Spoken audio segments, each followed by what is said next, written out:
Hey everyone, welcome to my YouTube channel. This is Lex Levinrad, and on today's episode I want to talk to you guys about finding wholesale deals.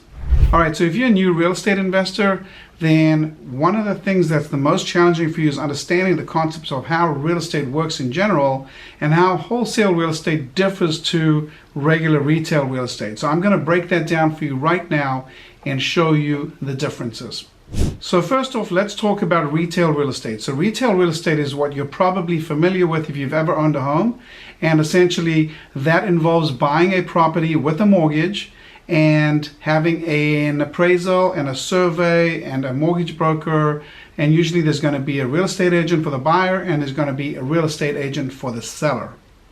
That's retail real estate. So with wholesale real estate, there's no appraisal, there's no mortgage, there's no survey, there's no real estate agent. So that's the main difference, right? So the question is, how can that be, right? You're used to seeing real estate where it's on the MLS and there's an agent involved. And the answer is something called a motivated seller.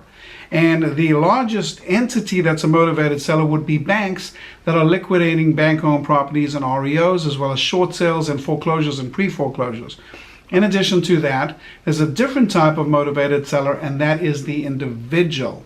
Alright, so the individual motivated seller is a little bit different, and this is what we call to direct to seller in this business, and that's where someone needs to sell a property. Typically they need to sell it quickly because they're very motivated to sell, and they typically do not want to use a real estate agent. So what scenario would cause somebody to want to sell a property fast and not use a real estate agent? Well, let's look at a couple of examples. Number one, let's say there's a property that has some kind of damage. So it could be fire damage, hurricane damage, tornado damage, smoke damage, electrical damage, water damage, flood damage. It doesn't really matter what kind of damage it is, but for whatever reason, it's not the kind of property that can just be listed on the MLS. It needs to be fixed up. Something needs to be repaired in the property. So back in 2004, when I started real estate in Florida, we bought a lot of hurricane damaged properties that were exactly like this, right? So that's your first type of motivated seller, damaged properties. Your second type of motivated seller is what I will lump into the probate and inheritance bucket. So that's essentially where someone has died or passed away and somebody's inherited the property. There may have been a will or there may not have been a will, but they just want to get rid of the property and get cash and pay off their debts or pay off their credit cards, right? So I'll put into that category inheritance and probate, all right? So basically inherited properties. All right, your next category is going to be bank-owned properties, right? So these are going to be properties that are owned by the bank. They're REO, real estate owned by the bank. It could also be short sales, foreclosures, and pre-foreclosures. All right, the next category I'm going to call the need to sell category. And this is people that need to sell their property fast for a specific reason. So it could be because they just lost their job, or they're about to lose their job, or they went from being a 2-wage earner household to a 1-wage earner. It also could be because they got a relocation with their work and they have to sell a property in order to move to a different city and town and buy another property. So any kind of financial situation or life situations that's causing them to need to sell their house quickly. The next category I'm going to talk about is the aging category, and this is where somebody is at the age where they need to maybe move to a retirement home or assisted living facility. A lot of times the kids will contact companies like ours and see what we're willing to pay for their house to buy it as is. And the final category is going to be what I call the emergency category, and that's going to be where something urgently critical has happened. Maybe somebody's been arrested and they're in jail. Maybe somebody just died and they need to get rid of the house real quick for whatever reason. Not really our business to dig too deep into what that reason is, but they want cash fast for their house. And so those are all the different categories that you can have a motivated seller. Okay, now we've explained motivated sellers and we had 6 different categories. So now the question becomes, let's say you're a motivated seller, someone's a motivated seller, and they want to sell their property. Why can they not just list it with a real estate agent and sell it the way most people sell their homes?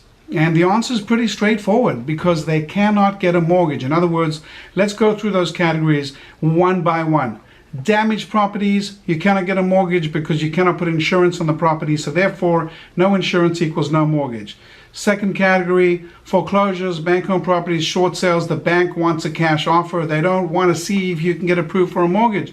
They want to sell it quick. They want it off their books, and they want a cash offer. With inherited properties and the need to sell properties, basically a lot of times someone has died, children are inheriting a property. Many times they can live in the other end of the country. They don't necessarily have a desire to get on a plane and fly over here and take care of everything. They just want to get rid of that house. And many times they will sell that house as is with all the contents, including all the furniture in the house. They just want a cash offer, and they want a cash offer now. And in the retirement and emergency categories, it's pretty similar.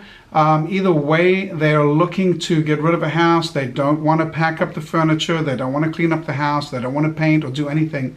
They just want an offer for the house as is with all the furniture included, and they want it to be cash. And they understand that that's going to be lower than what they would get if they listed it on the MLS. Okay, so now that we've broken down motivated sellers and why they would need to sell and what a wholesale price is, or what a wholesale deal is, the question is, how does an investor like me take advantage of the situation or make money buying houses like this?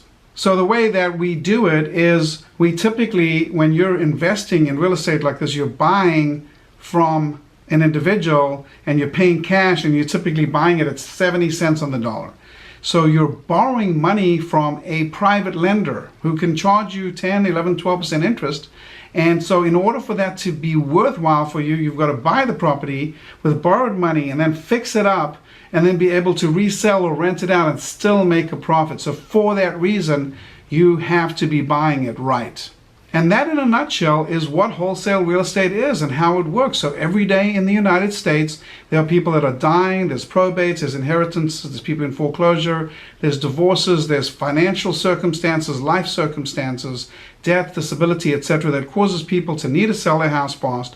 And that's where we come in as real estate investors, where we buy houses like that and we borrow money, we fix them up. So that's wholesale real estate in a nutshell, right? You've got basically wholesale deals, motivated sellers, motivated to sell fast for cash, and then investors like me are going to come in there and buy these properties for 70 cents on the dollar, and sometimes we're going to borrow money from private lenders in order to do so, and we're going to fix up these houses, and we're either going to flip them or we're going to keep them as rental properties. And that is the essence of wholesale real estate. So if you want to learn more about how to do this, I really encourage you to check out my website at lex11rad.com. Click on the bootcamp tab at the top, and we've got a bunch of different boot camps. We've got a wholesaling boot camp, fix and flip boot camps, foreclosure boot camps, Airbnb boot camps, all designed to help you be a better real estate investor. All right, so I hope to see you at one of my upcoming events.